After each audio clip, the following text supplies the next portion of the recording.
Okay. Alright, so welcome guys dito sa ating day 2. Medyo may technical problems tayo for 15 minutes. Around 15 minutes. Alright, so day 2, welcome guys. Yung mga naka-miss po yung inyong naka-miss po dun sa day 1, no? You can access your dashboard. Just refer to the first email na sinend namin. Nandoon po yung instructions on how you can be able to access your dashboard para sa recording ng previous lessons. All right, so today ang pag-uusapan natin ngayon is the Facebook auction. Siguro nakita nyo yung ads ko, medyo na-curious kayo, ano nga ba yung Facebook auction? No? Paano ba yun nangyayari? Ano ba yung basis ni Facebook? Bakit kina-charge kayo in terms of your budget? No? I'll be sharing my screen. Okay, 1 second. Iduk. At nandito na ang ating mahiwagang Canva. Okay. So, siguro guys, nakita nyo tong ad ko. Kaya kayo na-curious at kaya kayo nag-join sa anong tawag dito? Sa 5-day challenge. Okay? So guys, ang structure po kasi ni Facebook is auction, or sa madaling sabi, kapag in layman's term is bidding. Ano? Siguro naman po lahat ng tao dito sa loob ng training ay naiintindihan yung word na bidding. No, binibid po ni Facebook yung inyong budget para maipakita po sa inyong target audience yung inyong ads. Okay? Ang other term po doon is auction. You are trying to bid your budget against other advertiser. Okay? Ganun po siya ang sistema ni Facebook. Now, si Facebook po, meron pong tinatawag na funnel. No? May tinatawag po tayong funnel or imbudo. No? Yung imbudo pababa, makikita nyo po dyan, is sa top level, awareness. Okay? Ibig sabihin po, ang binibili nyo po dito ay CPM. No? Cost per mil or cost per 1,000 impressions. Okay, explain ko sa inyo mamaya yan. Cost per mil or cost per 1,000 impressions. Ibig sabihin po, ginagamit po ito ng mga malalaking kumpanya. Yung merong mga malalaking budget, million-million, billion-billion. Ito po yung ginagamit nila na anong tawag dito na auction or yung bid. Ito yung ginagamit nilang bid. Kasi para mas makakita ng mas maraming tao. Okay? Now, may tinatawag po tayong traffic, okay? Engagement, leads, promotion, and sales. Ngayon, sa traffic po, inuutusan mo si Facebook na humanap ng mga tao na posibleng mag-visit sa iyong website. Okay? Traffic link clicks, ibig sabihin, you want them to visit your website and see what's the content of your website. Okay? Then, alongside with the traffic is engagement. Okay? You're telling Facebook that I want more people to engage with my ad or my ads kung marami. No, you want comments, you want share, you want likes, you want videos. You want them to engage with your page. Kaya dito maraming nababasyo ng mga bagong advertiser kasi pag kinilik nila yung engagement, pagdating dun sa ad set level, isa-select yung messages. Anong mangyayari? Ayun, ang daming messages. Tapos, eto ka ngayon, nagre-reklamo ka, ang dami kong messages, wala namang nagko-convert. No, kasi nga, ito yung inutos mo sa kanya, engagement. Okay, ang daming messages. Hindi na kayo magkaunda o gaga kaka-reply, puro how, di karabaw. So, ganun po yung nangyayari.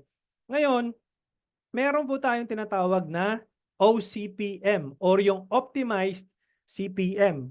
You are telling Facebook that Facebook, I want leads. Okay? I need leads na pwede kong kausapin na matino. No, ito yung gusto kong i-optimize mo. Ito yung tinatawag na optimized CPM. Makikita mo dito, again, dun sa engagement, may mga ilang-ilang bibili sa'yo dyan. Hindi ka naman mababasyo. Kaya lang, pag binilang mo yan, mga isa, dalawa, tatlo lang yan. O ano lang yan, hypothetical number lang yan. Okay? Then, pagdating sa leads kasi, doon mo mapi-pre-qualify yung mga taong interesado lang talaga sa'yo. Okay? For example, meron kang 10 million na target audience, hindi lahat ng 10 million na yan ay bibili sa'yo. Imposible yun. Taga mo sa bato, hindi bibili sa'yo yun. Only a percentage of that people will buy from you. That's why naka-funnel po siya. Makikita mo dito, pagdating sa sales, andun, nagkukumpul-kumpul yung mga talagang bibili. No? Nandoon sa pinakadulo, ang problema kasi nito, lahat ng advertiser naglaaway-away dito. Dito sila nagbibid na, hey Facebook, I want these people, I want these people, I want them to buy. Ito ngayon, lahat ng advertiser ito ipinag-aagawan tong bottom line. Hindi naman siya ganun karami. Bakit alam ni Facebook 'yon? Kasi alam ni Facebook kung ano yung pinaggagawa ng bawat user sa loob ng kanilang app. Halimbawa, for some reason si Sir Albert or si Ma'am Ann bumili ng sapatos online.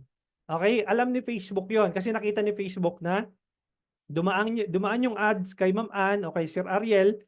Tapos, nangyari, bumili si Sir Ariel ngayon ng sapatos. Ngayon, yung data ni Sir Ariel na activity na yon, mare-record ni Facebook yon. Then, Facebook will tag you as one of buyers. Kaya mapupunta kayo dito as tag price. May tag price ang bawat ulo natin kay Facebook, no? Bawat isa sa atin, alam ni Facebook kung magkano yung value ng bawat ulo natin, no? May tag price po tayong tinatawag sa bawat isa sa atin. Okay?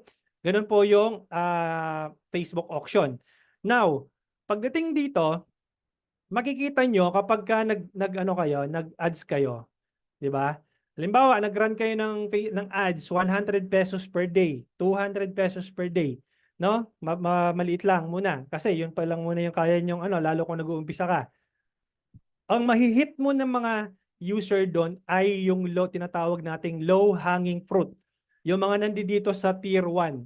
Okay, ibig sabihin, alam ni Facebook na ito yung mga posibleng bumili sa'yo, bibigyan ka ni Facebook na pagkakataon na ma-optimize for sales. Yung yan nga, yung OCPM kasi nag-optimize ka nga ng sales, di ba?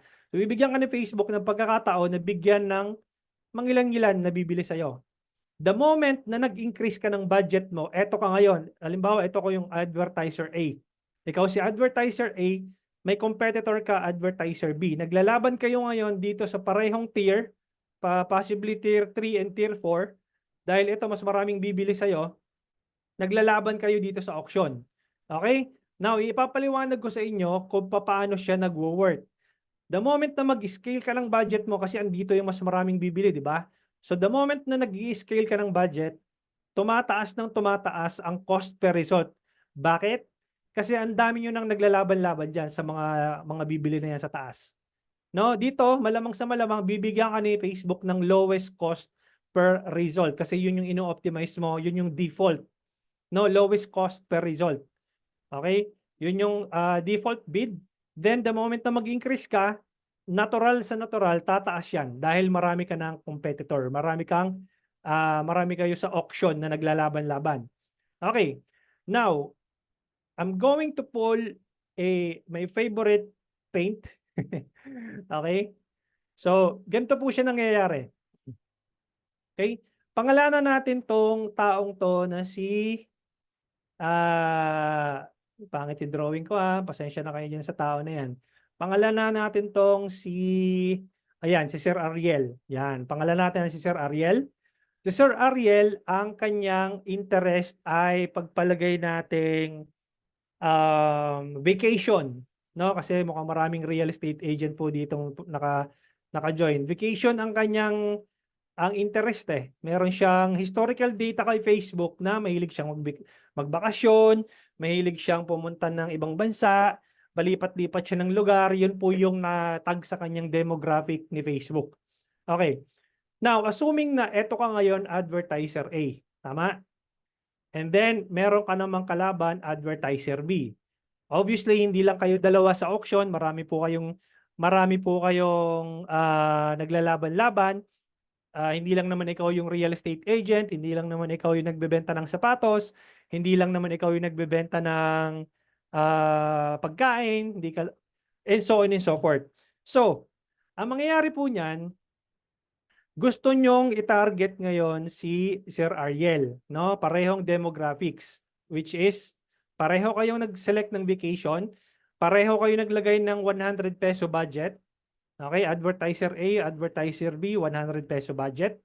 Now, ang mangyayari po dyan is ipapakita po ni Facebook yung iyong ad kay Sir Ariel.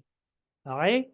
Tapos, si advertiser B, ganun din po siya. Ipapakita rin po ni Facebook yung kanyang ad sa kay Sir Ariel. Now, anong mangyayari? Meron po tayong tinatawag dito sa column ng ad level na quality ranking, engagement rate ranking, at conversion rate ranking. Ito po yung grading system ni Facebook kung ano ang grade mo sa bawat ads na niraran mo. So sa case dito ni Sir Larry, ibig sabihin, sinasabi ni Facebook na yung quality ng ad mo ay average. Engagement, ibig sabihin nag-i-engage yung target audience mo. And then nagko-convert, ibig sabihin merong anong tawag dito? Meron kang consistent number of flow ng leads na pumapasok. Okay? O kaya kung may conversion event ka na ginawa, tuloy-tuloy yung conversion. Ibig sabihin, above average. So, tatlo yan. Below average, average, and above average. Now, pagdating dito sa auction, may tinatawag tayong CPM, di ba? Pinapakita ni Facebook sa bawat 1,000 yung iyong ads, yung CPM. Dito ka unang china-charge. Okay, CPM. Cost per mil or cost per 1,000 impressions. Okay? Sa bawat 1,000 impressions, binibase ni Facebook yan kung ilan yung nag-click, kung ilan yung nag-convert, kung ilan yung nanood ng video, kung ilan yung nag-engage. Okay? Ganun po siya mangyayari. Now, assuming po na ang CPM ni advertiser A is let's say 20 pesos. Okay? 20 pesos ang CPM ni advertiser A. Ngayon, itong si advertiser B, ang CPM niya ay nagkakahalaga ng 50 pesos. Bakit? Kasi possible na outbid mo si advertiser A, na outbid mo si advertiser B dahil yung kanyang conversion rate ranking ay mababa, mababa ang mababa ang nagme-message sa kanya, hindi relevant yung ad doon sa target audience niya. Ibig sabihin, instead na i-click ni Sir Ariel, ito si Sir Ariel, di ba, pinangalanan natin yung itong taon to, imbis na i-click ni Sir Ariel yung ads ni advertiser B, dito siya nag-click kay advertiser A. Ngayon, mara-recognize ni Facebook yan na, okay, marami palang nag-i-engage dito kay advertiser A. Kaya ngayon, bababaan ko pa yung CPM ngayon ni advertiser A, gagawin ko na lang siyang 15. Okay? Now, ito naman, dahil pangit yung ano niya, yung ads niya at hindi engaging, walang nagko-convert, tataasan ko ngayon siya dating 50, gagawin kong 60. Okay, hanggat sa anong mangyayari kapag tumaas ng tumaas yung CPM mo? Bababa ng bababa yung iyong number of impressions. Okay, ibig sabihin magmamahal yung CPM mo, kokonti ng kokonti ang makakakita ng ads mo. Na-outbid mo si advertiser B kasi hindi relevant yung kanyang ads. So, ibig sabihin yung ads na posibleng ipakita kay advertiser B, yung kagaya ni Sir Ariel ng mga tao na mayroon din vacation na interest, si Facebook dito ipapakita kay advertiser A. Ganun lang po siya kasimple. Okay? Ganun po siya kasimple anong tawag dito? Intindihin ang bidding or yung auction. Okay?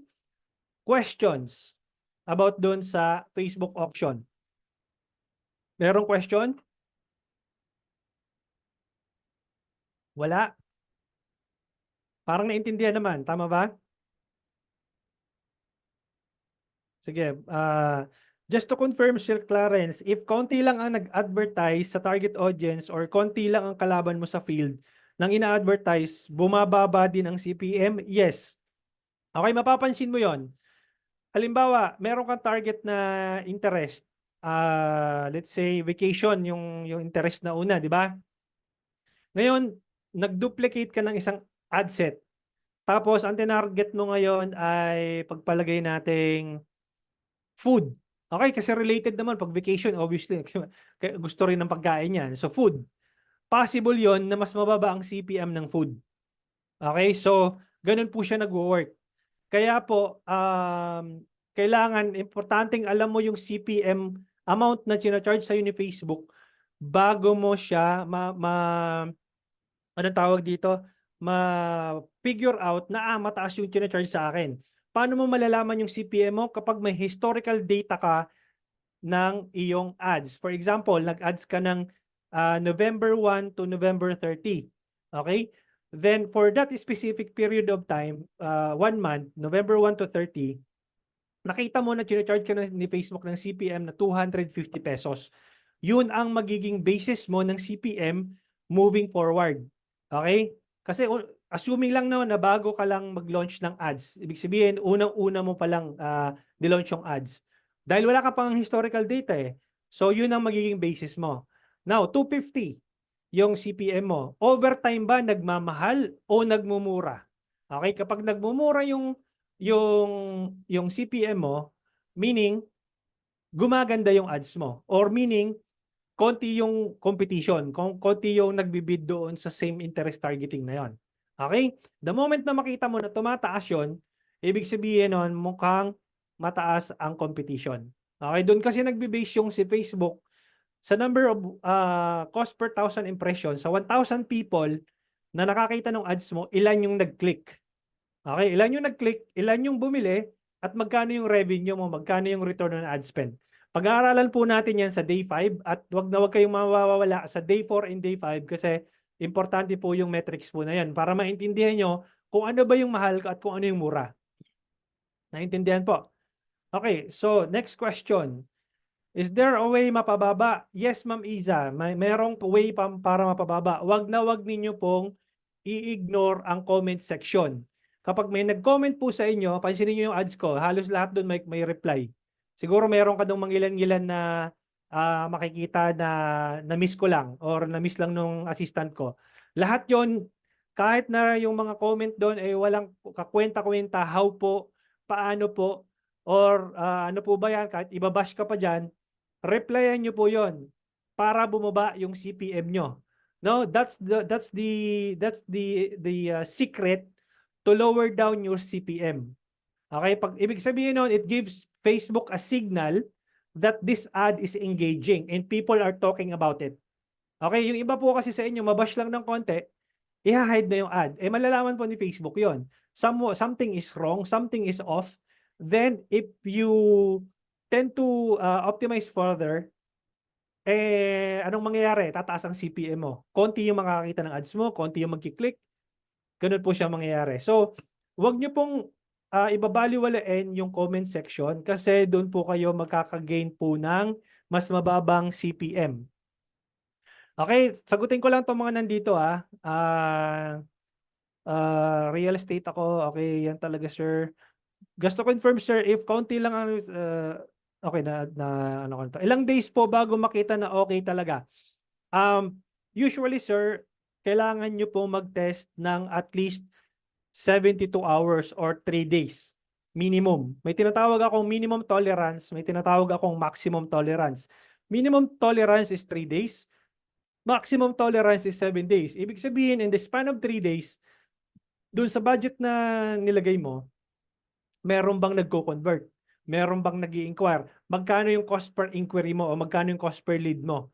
Ganun po siya i-gauge. Ngayon, in the next 7 days, kapag nakita mo na tuloy-tuloy yung pasok ng leads, ibig sabihin yon, it gives Facebook a signal that someone or people are engaging with your ad. So, i-keep mo lang yung momentum no hanggang sa overtime, mapapansin mo yung cost per result, bumababa siya ng bumababa. Yun po yung importanteng tingnan nyo doon sa ads nyo. Okay, ganun po siya. So ilang days, o halimbawa 100 pesos, ilang days po yun bago mo i-kill or itaas. Depende po sa cost per acquisition nyo, yung tinatawag nating CAC o yung customer acquisition cost. I-explain ko po yan sa day 5 at doon po nyo malalaman kung magkano ba dapat ang customer acquisition cost nyo. Okay, so dahan-dahan po tayo ngayon sa lesson po natin kasi baka biglang mabigla po kayo. So unti-unti po natin i-consume yung ating lessons. Now, Ma'am Desiree, ilang days po ma-confirm na maganda yung ad, CPM? Excuse me. At least may 1 month data ka po. Kasi yun yung magiging basis mo, yung 1 month data mo. Moving forward sa second month mo, malalaman mo kung ano ba yung basis nung CPM na tina-charge sa'yo ni Facebook. Okay? Kasi pag 7 days lang, paano mo mag-gauge yun? 7 days lang. Tapos, eto ang karamihan kasi sa atin eh. Nag-spend ng 500, nag-spend ng 1,000, 1,000 pesos, tapos give up na. Sabi niya, hindi naman nag-work si Facebook.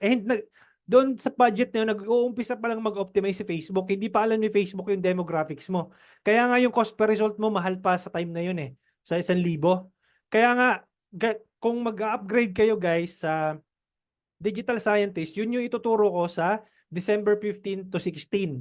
No, na hindi mo kailangang dapat patayin agad kung nakakalimang araw ka pa lang o na 7 days ka pa lang ng test. Tapos, give up ka na. So, hindi mo man lang tinest ba kung ano ba yung nag-work or hindi. Okay? So, kailangan meron kang 1 month historical data. At least, yung ano namin ngayon, yung tinatawag ko yun na the 100 pesos Facebook ad strategy, at least meron kang worth 5,000 pesos na willing kang spend sa ads para makita mo yung historical data from day 1 to day 30. Ano? Para at least moving forward, alam mo na ngayon kung magkano ba dapat ang iyong cost per result. Okay? Now, more interest, better ba? Hindi. Hindi po siya better. Kailangan may specific interest ka muna. Okay? Huwag mo paghalo-haluin. Kung vacation yan, dapat yung related din sa vacation, stock mo lang siya. Okay? Halimbawa, vacation, frequent travel, gano'n. Pagsamasamahin mo lang. Basta relevant siya or related siya. Pero kung vacation tapos basketball, ang layo nun. So, dapat nun isang group lang siya ng interest. Okay? Ano po yung good na CPM ngayon, peak season, sir? Depende sa industry mo. Okay, magkakaiba po ng industry, magkakaiba. Sa e-com, iba. Sa real estate, iba. Sa crypto, iba. Magkakaiba po yan. So, wala akong masasabi na specific na CPM. Okay? Kailangan pala dapat quality yung mga ad materials na gagamitin sa pag-ad. So, kailangan mag-stop na si advertiser B kung lugi siya. Ganun po talaga mangyayari nun. The moment po na na-outbid mo yung advertiser B, magi-stop siya kasi wala, hindi niya na kaya yung hindi niya na kaya yung makipag-bidding against advertiser. And that's vice versa. Kung na-outbid ka ni advertiser B, ikaw mismo magi-give up ka na kasi mataas na yung sino-charge sa'yo ni Facebook. Ibig sabihin nun, mas pinapakita ni Facebook yung ads ng competitor mo kaysa yung sayo. Okay, ganun lang siya kasimple intindihin. Okay? Paki-view po coach saan makikita sample ng CPM. Okay, dito po makikita ang sample ng CPM. Day 4 pa natin to pag-aaralan sa day 4. Okay, saan na yung CPM natin? Dito sa performance in clicks, makikita mo dito yung CPM mo. Ayun o. Kino-charge ka ni Facebook dito ng 275. Ito 30. Ayun, pansinin mo. Itong ads nito ni Sir Larry, 30 pesos lang ang CPM. Baba nito. Ang ganda nito. Tapos puro pa average. Goods yan. Okay? Kung ako dito magde-decide, ayun o, kita mo? Mapapansin mo naman eh. Kasi 19 yung leads na pumasok. Ang CPM ni Sir Larry dito 30. Okay? So probably patayin mo na tong nasa taas. Kasi nagko-cost lang sa'yo to ng budget. 275 yung charging sa'yo ni CPM dito. Okay, so pag hindi nagko-convert tapos nagko-consume lang ng budget, magkano na spend mo? 4,000. And sa 4,000 pesos wala nag-convert, patayin mo na tong itaas na to. No? 4,000, ibig sabihin, 4,000 na yung ginagastos mo, amount spent, ni isa walang nag-convert. Wala kang nakuhang leads. Tapos ito, nag-spend ka lang ng 1,000, meron kang 19. Patayin mo na to. No, ganun lang po siya kasimple. Makikita mo naman, no, 30 lang yung CPM mo dito, 275 yung CPM mo dito. Di ba? Ganun lang siya kasimple, guys. Pero pag-aaralan natin yan, guys, sa day 4, okay? Up to day 5. Sagutin ko yung mga tanong dito, ha. Sana nasagot ko yung tanong. Paki-view po. Sa kailangan pala dapat quality yung asa na ba ako? May impact po ba yung time ng pag-open ng ads sa CPM? Paano pag-open ng ads? Hindi ko siya masundan, Sir Stan. You mean re-replyan manually? Yes. Re-replyan po, Sir Arman, manually. Kung meron kang bot, kung bumili ka ng bot na app, pwede mong gamitin yung bot na yan para mag-auto-reply. Okay? If hide comment lang po, kung sobrang negative ang comment, okay lang ba? I would not prefer that, Sir Brian. Kasi pag hinide mo yan, it gives Facebook a signal that something is off. You're trying to hide something and it will, if you are getting more hidden comments, then it gives Facebook a signal na hindi you're trying to hide something. If I were you, kung merong mga negative comments doon, try to reply on a positive note. Bibigyan ko kayo ng example. May nag-comment lang recently sa ads ko. Sabi niya, maraming mga anong tawag dito? Maraming mga guru na nagtuturo ng Facebook ads or maraming guru na nagtuturo ng business na wala naman silang sariling business. Okay? And I didn't take that as a negative pagdating dun sa comments. Nireplyan ko, thank you so much for your reply. I appreciate your comments, sir. Sir, how do you find it? Ano pa, paano po, I understand your frustrations.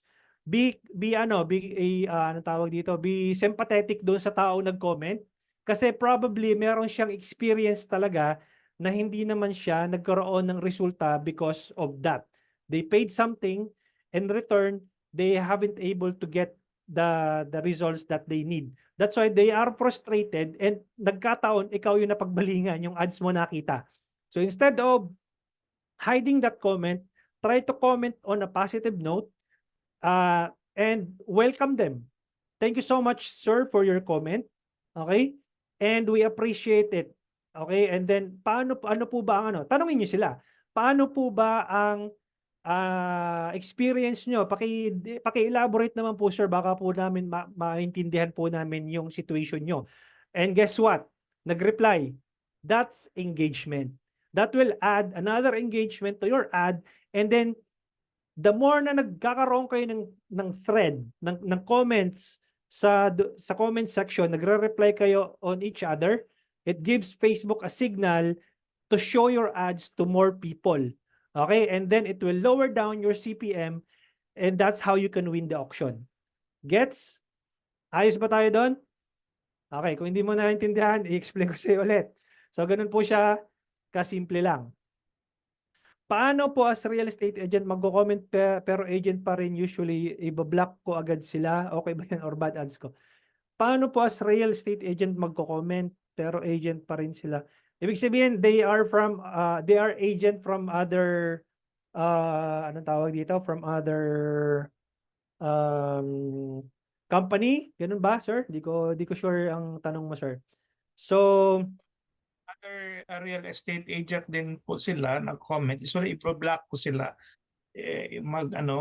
Ma-affect ko yung sa ads ko or what? yes, magkakaroon po ng signal 'yon. Magkakaroon po ng signal kay Facebook 'yon na something is off. Okay? So I would not recommend doing that. Blocking them or hiding the comments, no? Hindi ko siya nire-recommend. So let it be. Mag-comment sila na mag-comments. If ibabash ka nila, that's how it nowadays. So be it. And then try to respond on a positive note kasi it's not you who are parang ano ba yung English na sorry, mahina ako sa English. Parang it's a reflection of themselves, no? It's them that has a problem, not you. Okay? So, replyan mo lang and then make sure na pahabain mo yung thread na yon and I can guarantee you yung CPM mo bababa. Kasi And as a, yung listing. So minsan sekreto 'yun sa mga sa agent na meron akong listing ng ganito, humihingi rin sila ng listing. So dapat hindi ko ibigay yung listing. wag mo ibibigay doon syempre sa comment section. Ibibigay mo lang Ah, yung listing kapag ka ah nag-comment sila, 'di ba? Ano pong ano nito? Di syempre hingi ng listing. Wag mong ilalagay doon sa comment section. I-direct message mo sa kanya. Okay? As if tingnan mo okay. din yung profile, baka mamaya competitor mo pala. So Yes check po, mo. ibang reality po. Ay, wag. So, titingnan mo muna. Wag mong ilalagay yung comment, wag mo i-comment doon sa comment section kasi no, nung previous batch, yung last batch, yun din ang problema niya na Hmm. para same din sa'yo. So, parang galing ng Pinoy, no? Kayo-kayo na lang dyan sa industriya, nagkakasulutan pa kayo. Hirap So niyan. hindi So, sila. Usually ah, 'yun ang ginagawa. oo, maraming ganyan, sir. So, talagang, wala crab mentality tayong Pinoy. Admit po natin yon. So, ganun po talaga. So, find a way to send that information via messages and make sure na check nyo yung profile, baka mamaya competitor nyo yun. Okay? So, Okay, thank you. hindi pala pwedeng on and off ang ads. Yes, kasi it will disrupt the algorithm. It will kumbaga, mahihirapan si Facebook mag-optimize. Yung parang gigil na siyang tumakbo, tapos biglang, ay, teka muna, stop ko muna. So, parang nawasisira yung momentum niya. Paano magtaas ng budget, sir? Example, 120 budget CBO. Ah, bukas po, sir, yung pag-uusapan po natin yan, Sir Ariel, no? Setup lang natin yung ano. What is the meaning of conversion? Meaning ng conversion, sir, someone, hindi, pag sinabi mo kasing conversion, maraming, may different meanings yan. Ibig sabihin, pag nag-optimize CPM ka, you are trying to optimize for conversion. Pwedeng lead yon, pwedeng appointment, pwedeng landing page view, conversion din yon. Pag in-optimize mo for conversion. Pwedeng add to cart, conversion din yon. Pwedeng add payment info, conversion din yon. Pwedeng purchase, conversion din yon. So, depende kung ano yung inuutos mo kay Facebook na conversion. Okay, yun po yun ang ibig sabihin ng conversion. If spam comments like betting sites, crypto, link bait, just ano lang, ignore. Reply kahit na basura na talaga, nakakainis, yes. Kahit ako man naiinis. Reply. Thank you so much, sir, for your comment. Although spammy yung message mo, I appreciate it. But if you can stop doing it, mas maganda, magkakasundo tayo. Ganun lang, i-win mo lang yung ano niya, yung comment section. You have to be in full control sa comment section. Paki-explain po about bot app. Meron po mga chatbot, ManyChat, Pancake, marami pong app diyan sa anong tawag dito sa market. Makikita niyo 'yan. ManyChat, I recommend ManyChat. So maganda 'yon. So madaming questions. Kung mag-open ng 12 midnight or kung 6 a.m., 8 a.m., effect po ba yun sa high low cost ng CPM? Kapag nagte-test ka, dapat 12 midnight lagi. Okay? Pag nagte-test ka pa lang. Pagka, big sabihin, meron ka ng historical data, kahit anong oras pwede na. Pero pag nagte-test ka, testing lang ng ads, kailangan 12 midnight lagi. Okay? I also block mga nagko-comment, blah, blah, blah. Okay. I help other agents na ask details sa akin, malay mo makatulong. Okay? So, anong best setup combination pag you are offering the opportunity or negosyo? Setup, I'm not sure, sir, kung ano ibig mong sabihin, pero siguro yung campaign setup, ituturo natin bukas. Sir, sa sales objective at web store lang ang landing page. In my experience, walang mga engagement like memorable events. How to further lower the CPM in this case? Regardless, Sir Franz, Ma'am Franz or Sir Franz, kung nag-optimize ka ng website or may website or wala, pwede ka mag-optimize ng conversions. Ituturo po natin yan tomorrow. Okay? So hindi kahit na messenger ka lang, kahit wala kang website, nag-optimize ka lang ng messages or leads, pwede po magkaroon ng conversion. Ituturo ko po sa inyo again, probably tomorrow or Thursday, depende sa oras natin. Okay? So, yun po yung ano. Why midnight, Sir Clarence? Para po, Sir Charlie, is yung budget mo is ma-spread out throughout the day. From 12 midnight to night, mamayang madaling araw, hanggang 12 midnight the following day. Ibig sabihin, spread out yung budget mo, hindi siya nag-rush. Na halimbawa, midday na yung campaign mo ni-launch. Halimbawa, alas 8 na ng umaga o alas 9, ni-launch mo yon, magra-rush ngayon si Facebook para ubusin yung budget mo hanggang 12 midnight.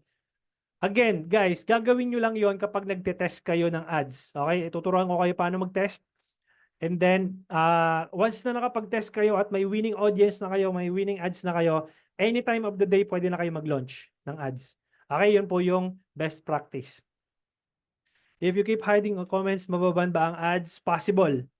Okay? Magmamahal ang CPM, yes. Coach, daily budget ba o weekly budget ang mas maganda? Pag nagte-test po kayo ng ads, is dapat daily budget. Okay? Wag po kayo mag-weekly budget or yung lifetime budget. Okay? Tuturuan ko kayo ng technique kung paano kayo magte-test ng inyong ads. Okay? Sir Larry, anong tawag dito? Kagandahan dito, ano na siya? Naka-set up na si Sir Larry. Ang gagawin natin tomorrow, mag-ano ako dito, naka-turn off lahat, no? So, naka-turn off siya lahat. Okay, gagawin natin tomorrow yung campaign setup. Okay? So, bali guys, meron tayong tinatawag na ABO and CBO. Okay? Mag-share screen lang ako. Okay lang po ba na gumawa ng bagong FB kasi nakayahaw sa FB page ko? Preferably, kung pwede, gumawa ka ng Gmail, okay? Pero kung existing na yung yung Yahoo mo, keep it as it is para backup mo lang siya. Tapos kung makakapag-create ka ng bagong BM, much better para meron kang dalawang option. Just in case may mangyari doon sa existing mo ngayon, meron ka pa rin backup. Okay? Sana nasagot ko yung tanong mo, Ma'am Jessa. Now, meron po tayong tinatawag na CBO. Okay, at meron tayong tinatawag na ABO. Pag sinabi mong CBO, Campaign Budget Optimization. Pag sinabi mong ABO, Ad Set Budget Optimization. Ibig sabihin ng CBO, yung budget mo ay nasa campaign level. Okay? Ibig sabihin, kung meron kang 1,000 pesos na budget, nandito sa campaign level. Kapag ABO, kung meron kang 3 ad set, okay? Meron kang 3 ad set, pwedeng ito ay 500 pesos, pwedeng ito ay 250, pwedeng ito ay 250 pesos. Now, ang mangyayari po dyan is kapag ka ABO, ibig sabihin, binibigyan mo ng puwersa yung ad set mo na mag-optimize dun sa bawat ads. Kung halimbawa, meron kang 2 ad dito, isang ad, tapos pangalawang ads. Ibig sabihin, yung 500 pesos na to, pinipersa mo na mapunta yung budget dito sa 2 ads na to. Okay, dyan siya. Ganun din po dito sa 250 na ad set na setup. So magpo-flow po dyan yan. Halimbawa, ito rin, merong dalawang ad din dito. Magpo-flow yung budget mo dyan. While kapag CBO, magpo-flow po yung budget mo sa ad set level. Okay, halimbawa, meron kang same scenario, meron kang 3 ad set.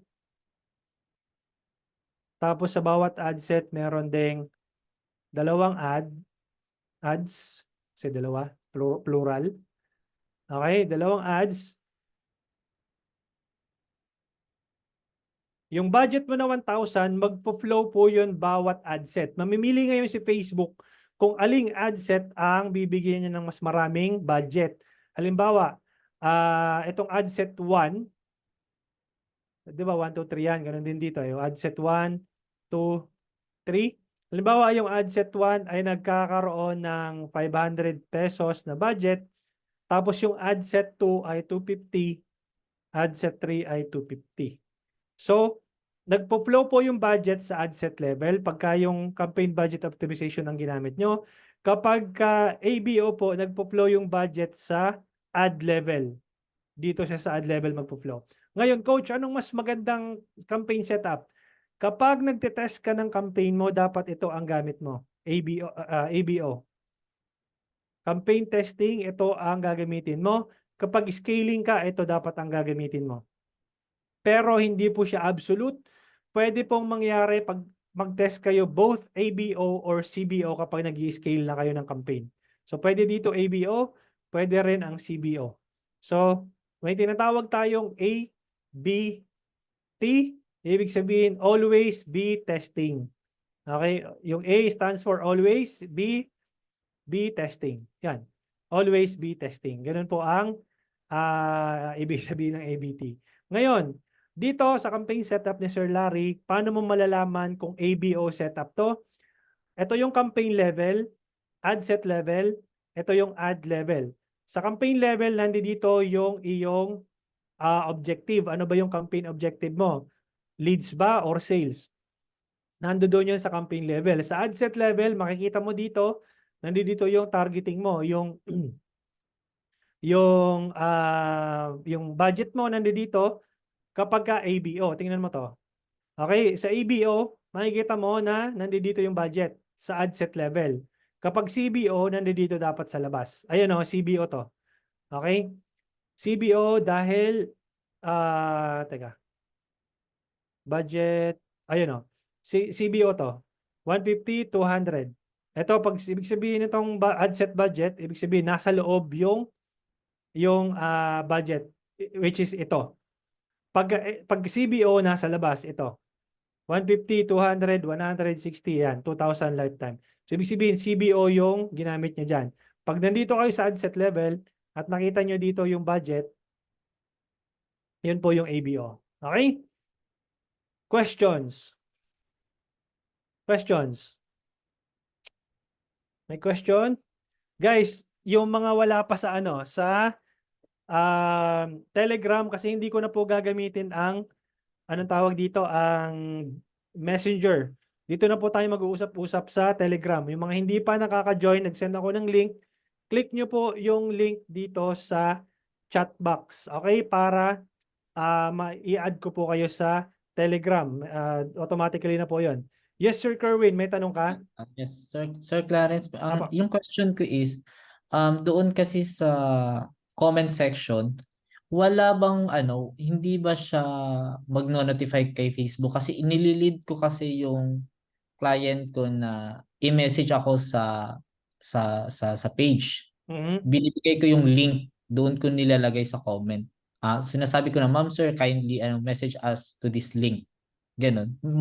Magkakaroon ba ng problem yan kay Meta? Yung m.me, mga ganon na link. Yes sir. Yes sir. Okay lang yun. Okay lang yun. Wala na namang problema. Much better nga kung may Facebook group ka pa nga eh. Mas gusto ni Facebook na ganito guys, no, intindihin natin. Hindi Mas naman siya gusto- makaka-apekto doon sa CPM, sir. Hindi, naman. mas gaganda yung CPM mo nga kasi basta as long na magkakaroon ng comments doon, habang Yeah. nagkakaroon ng engagement doon, hanggat maraming conversation doon sa comment section, mas gusto mo dapat yon. Mas gusto ni Facebook yung, ibig sabihin, engaging yung ad mo. Okay? Mm-mm. Now, ang ayaw ni Facebook, ang maglalagay ka doon ng YouTube link. Ang YouTube. maglalagay ka doon Yes, ng... napansin din yung YouTube na yan, sir. kasi ganito yan eh. Ayaw ni Facebook na umaalis yung users sa platform nila. Kasi pag umalis yung user sa platform nila, ano mangyayari? Wala na silang users. So lilipat na sa kay YouTube. So ibig sabihin ayaw nila yon. So pero kung sa siguro mga ilang attempts, okay lang yon. Pero pag tumatagal, iwasan mo na maglagay ng link doon sa baba ng YouTube o kaya ng any outside link. Pero as long as na may pixel din yung landing page mo, okay lang. Kasi again guys, hindi natatrack ni Facebook kasi kapag kaya ang importante doon sa pixel is yun yung nagbibigay kay Facebook ng data na merong galing dun sa website mo. Ito is nasa advanced lessons. Hindi ko po ituturo dito sa 5-day Sige, challenge sige. kasi advanced lessons po yun. At medyo madugo po ng konti yun. So, kung messenger ka lang, okay lang po yun na ilagay mo yung link Oo. Pero doon sa m.me. sir, doon sa post mo talaga sir, okay lang ba yun sir? Okay lang. Okay lang. Kahit na yung link din ng mga groups mo, mga ganon. Okay lang yung wala naman siyang problema kay Meta Okay or lang. The more na nagkakaroon ng engagement doon sa comment section, mas gusto ni Meta yon. Mas ano yon, mas preferred ni Meta yon, and it gives signal kay Meta na this ad is engaging. Pansinin niyo kahit hindi kayo mag-ads, hindi niyo ba napapansin na pag nag-scroll kayo sa newsfeed, kahit hindi naman siya ad lumalabas sa inyo, wala namang sponsored. yes. Pansinin niyo ang daming comments kasi doon sa Yun pala yun. ang dami parang suggested page. Ibig sabihin nun, engaging yung page na yon, nilalabas ni Meta yon, pinupush ni Meta yon sa feed na probably you interacted with this page previously, probably you will be also interested in this page. Pansinin niyo yon. Pag nag-scroll kayo, hindi naman to sponsored, but lumalabas sa akin? Kasi nga, it's engaging. The comment section has a lot of comments and people are engaging. Ganun po siya. Okay? Pwede yun sir, dalawa ding campaign yung gagawin. Yung isa is engagement, yung isa naman is traffic, parang ganun. Pwede. Pwede. Sales. Pwede yun. Pero meron po kasing tamang gamit sa engagement, no? May tamang gamit doon, hindi po siya basta-basta na gusto mo lang mag-engagement. Yeah. Mas preferred ko na gamitin mo sa engagement sa remarketing. Okay? May tinatawag pala tayo guys na nakalimutan kong explain sa inyo kanina. May tinatawag tayo ng TOF, MOF at BOF. Okay? Wait lang, buksan ko lang yung aking mahiwagang Canva.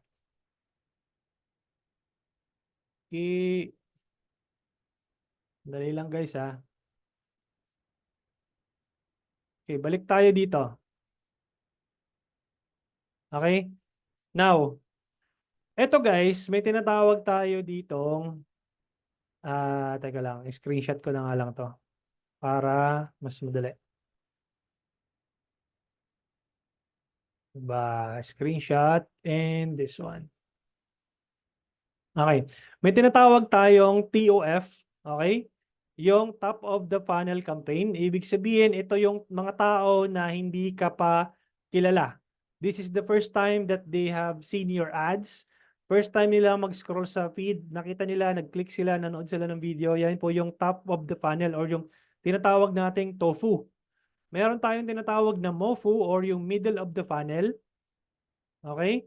Ibig sabihin, ito yung mga nag-engage na, custom audience na nag-engage, nag-visit sa website mo, nag-comment, nag-likes, nag-share. Ito po yung MOFU na tinatawag. Sa BOFU or yung BOF, tinatawag natin, ito po yung mga pabili na, malapit mo nang ma-convert. Ibig sabihin, naging leads mo na yan, nakausap mo na yan through phone, pero hindi pa siya nagko-convert. Ito po yung tinatawag nating BOFU. Sa TOFU, probably nakita nila, okay? Nakita, see, or saw. MOFU, engage. Kaya nga may engagement, di ba? Engage. Nag-engage na sila. Naging leads mo na yan. Pumasok na dun sa funnel mo. Pumasok na sa leads mo. And then, nakausap mo na. Then, i-convert mo na lang sa BOFU. Ibig sabihin, bottom of the funnel, malapit na silang bumili. Pag bumili na sila, dito na yung tinatawag nating customer loyalty. Sabihin, loyal na sila. Anything na ibato mo sa kanila, bibili na yun. So, customer loyalty. Okay? Ganun po yan. So, ituturo po natin bukas kung paano i-set up yung TOFU, yung MOFU, at yung BOFU. Okay, Docs? May question? Maganda talaga yung TOF. Sir, dumami orders ko dyan eh. Okay. So, yan.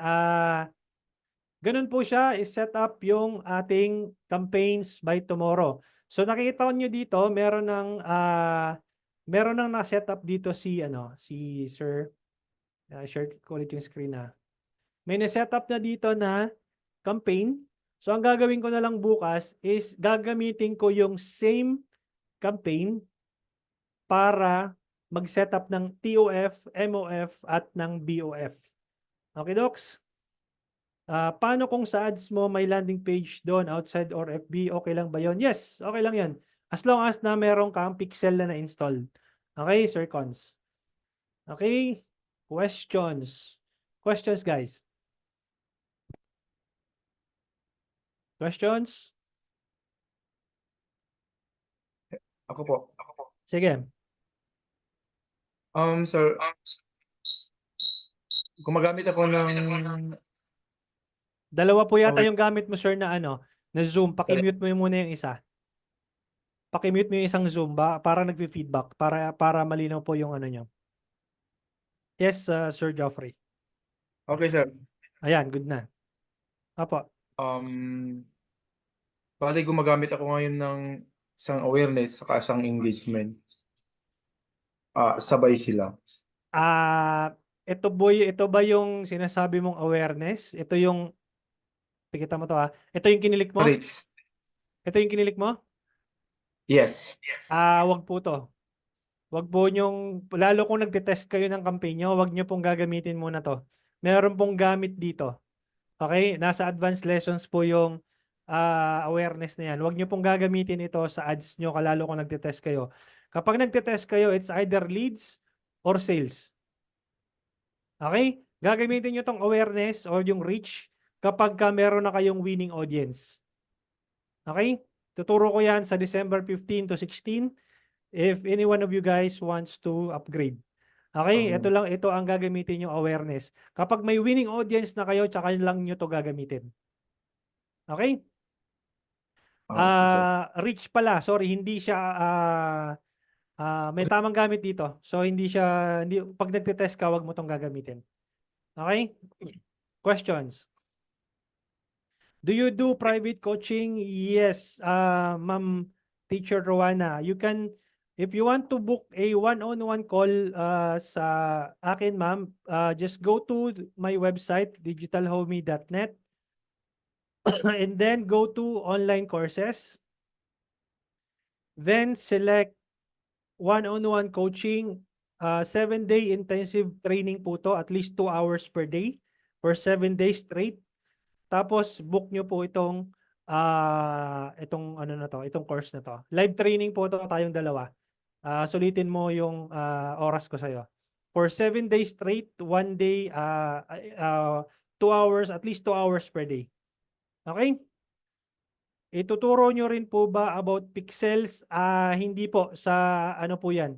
Sa advanced lesson kapag nag-upgrade po kayo sa digital scientist. Okay, pero kahit na hindi po kayo wala kayong pixel, pwede kayo mag-optimize ng sales. Kahit messages lang po ang gamit ninyo, Sir Cons. Okay? So, yun. If any one of you guys wants to book a one-on-one coaching with me. So, yun. Then, questions. Questions, guys. Ma'am Sheila. Sir, ito out of the topic to sir, no, pero i-ask ko lang. Sir, doon ba sa I mean yung sa blue check na pwede ba yung page ipapa-blue check, sir? Di ba may payment din yan? Blue Tama ba? check ng page nyo? Opo. Yung personal profile nyo? No sir, not my personal profile. Yung page ko talaga, Facebook page. Okay lang din naman, walang problema doon. Mas gusto nga ni Facebook. Matuturo ba siya, sir? Matuturo ba siya? Hindi po, sir. Hindi ko po siya may discuss sa 5-day challenge. Okay. Okay. Kung sa one-on-one siya madidiscuss, sir. Apo, So, okay. may nakita po ako, coach, nagwa-warm up muna bago mag-page muna if bago ang page using awareness. Walang kwenta po yon. Hindi po totoo yon. Hindi po totoo yon na magsasayang kayo sa awareness. I-optimize nyo kung ano yung gustong mangyari. Anong tawag dito? Kung gusto niyo ng leads, mag-optimize kayo ng leads. Kung gusto niyo ng sales, mag-optimize kayo ng sales. Huwag niyo nang pahirapan yung sarili niyo kasi wala naman kayong ganong kalaking budget. Hindi naman kayo si Coca-Cola, hindi naman kayo si Johnson & Johnson na maraming budget. Okay, kung gusto niyo, kung nasa anong industry kayo, yun po yung gamitin niyo. Kung gusto niyo ng sales, dapat automatically day 1 pa lang mag-optimize na kayo ng sales para hindi masayang yung budget niyo. Okay, pero preferably kapag nag-test kayo, kapag maliit ang budget nyo, 1 campaign, 1 ad set, 1 ad. 100 pesos per day. Yun po yung tuturo ko sa December 15 to 16. Okay? Yun po yung gagawin nyo. Okay? So, pero dito ituturo ko na rin kung paano i-set up yung campaign na yan. Okay? Bukas ng training po natin. Pwede ba first time ka lang mag-ads tapos sales ka agad ang i-run? Yes. Apo. Kahit na wala kang landing page, kahit na wala kang website, kahit na messages lang ang gamit mo. Ituturo ko po ito bukas, Sir Manuel. Okay? Sa day 3. Alright? So I think napakabilis ng oras. Naka 1 hour na tayo. And anyone else? Questions? I will take at least 2 more questions pa. Coach, anong difference ng sales at ng leads? Okay. Share ako ng screen.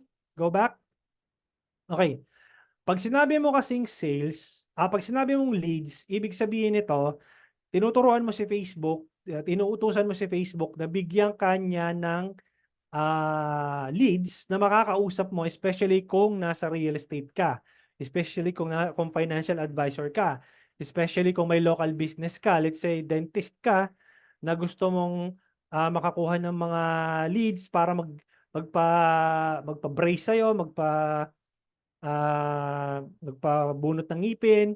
Kung halimbawa, local business ka, ano pa, let's say, I don't know, any local business, any type of business na nangangailangan ng leads, then you should be able to optimize for leads. Okay? But if you are selling something, if you are selling as a physical product, if you are selling a digital product, you can optimize for sales. Nagbebenta ka ng sapatos, nagbebenta ka ng damit, nagbebenta ka ng I don't know, nagbebenta ka ng paso, nagbebenta ka ng bonsai, whatever, then optimize for sales.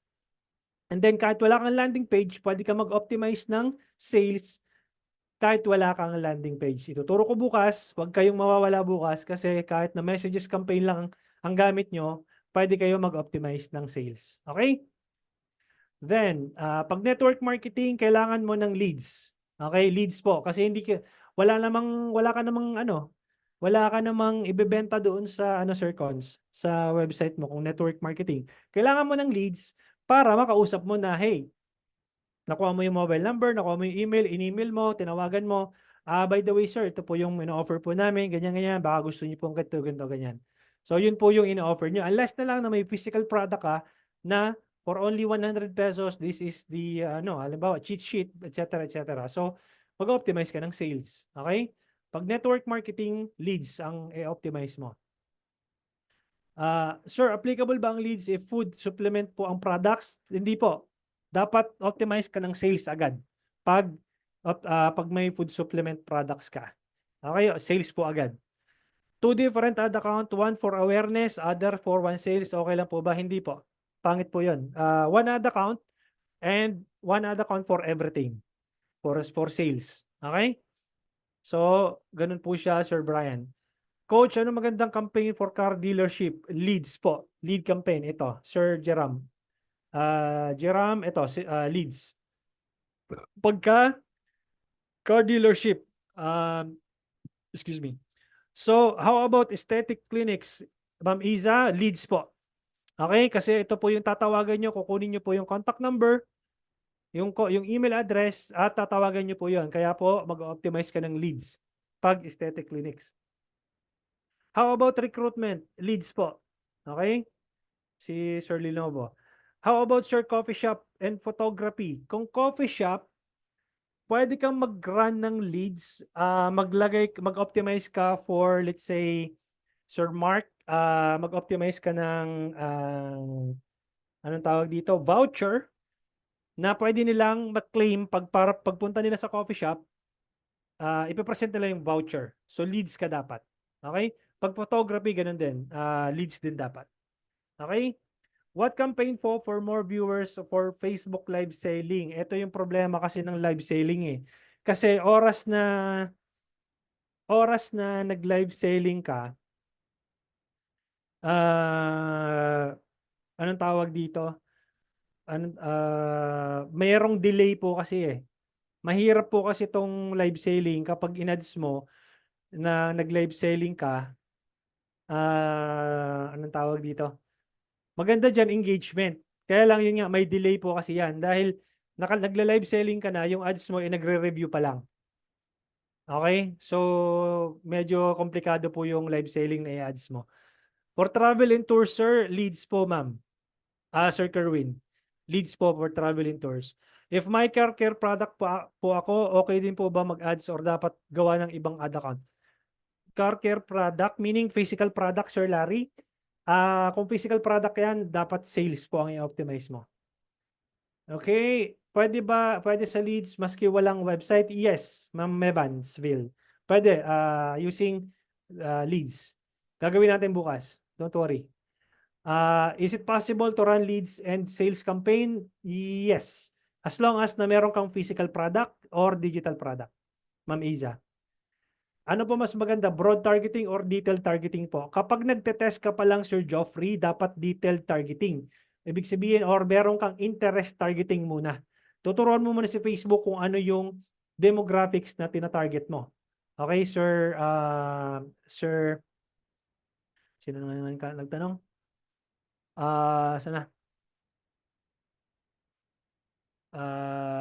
Yan, si Ma'am Iza. Yan, si Sir Geoffrey. Pwede po na tsaka ka magbo-broad pagka may winning audience ka na, no? Pero pag nagte-testing ka pa lang, huwag kang gagamit ng broad. Looking for new financial advisor, real estate agent, leads ba ang the best? Yes po, Sir Kenneth. Leads po ang gagamitin mo. Pero same ad account or gawa ng bago. Ano ba to, Sir Larry? Medyo naputol yung tanong mo doon. Sir, sa digital products is sales? Yes, Ma'am Joy. Pero I prefer... Car care, sir. Ha? Yun yung car care na tinanong ko kanina. Yung car care mo, okay. Product, physical product. Meaning separate doon sa real estate business mo, tama? Yes. Oo, dapat separate sila. No, so Okay. gagawa ko ng panibagong ad account for the physical product. Yes, preferably gawa ka din ng bagong business mo, separate yung sa car care products. Okay. Thank you. Okay? So yun po yung ano doon. For marketing agency po is leads. Okay? Kung Ma'am Jepay, kung marketing agency ka, and if you want to get more clients, then optimize for leads. Okay? Awesome. Medyo sabi ko dalawa lang yung pero madami. So bonus na lang. Okay. So guys, see you tomorrow. Ituturo ko sa inyo kung paano niyo i-set up yung lead campaign gamit si messages, lead campaign gamit si instant form, sales gamit si messages, at kahit wala kayong website, pwede nyo gamitin yung sales na pwede kayo mag-optimize ng sales. Coach, saan makikita ang recorded video kahapon na ituro ko po sa kanina? Again, yung mga hindi pa nakaka-access nung recording, punta kayo sa aking website, digitalhomie.net. Look for online courses. Click nyo po yung 5-day Facebook Ads Challenge. Click nyo tong start course. Then, join. Okay, kapag Gmail account po kayo, via Gmail, sign up with Google. Kung Yahoo kayo or Outlook, sign up with Facebook na lang para mas madali. Then, pagdating po doon sa checkout page, manghihingi po sa inyo ng payment ulit. Gamitin nyo po yung promo code na sinend ko po sa email ninyo. Okay, dalawang promo code po yon. Pakilagay nyo na lang po doon sa apply promo code na section. Nakuha po? Alright, so ganun po siya kasimple, and yeah, let's call it a night, let's call it a day, and see you guys tomorrow. And don't miss the campaign setup para po makapag-optimize kayo ng leads, makapag-optimize kayo ng sales kahit wala kayong website. Alright, thank you guys, and i-upload ko tong recording na to sa day 2. Okay, check nyo doon sa day 2. Again, share ulit ako ng screen, wait lang, para doon sa mga hindi pa na-access yung aking recordings. And yung guys na hindi pa nakakapasok sa Telegram, kailangan nyo pong i-click itong link na ito para guys makasama na kayo doon sa GC po natin. Hindi na ako magre-reply doon sa Messenger, guys. Okay, magre-reply na ako sa Telegram kasi naban po yung Messenger ko for 1 day up until tomorrow. So, tomorrow pa ako makakapag-reply sa inyo doon. Good thing na lang na-collect ko yung mga emails ninyo and mga mobile number nyo kaya meron akong data. So guys, itong recording natin for tonight, punta kayo ng 5-day Facebook Ads Challenge. Click nyo to, drop down, ilalagay ko sa day 2. Okay, batch 5 po tayo. Okay, yung batch 4, pwede nyo rin pong panoorin yan. Okay, thank you so much guys and I'll see you tomorrow. Thank you. Bye-bye.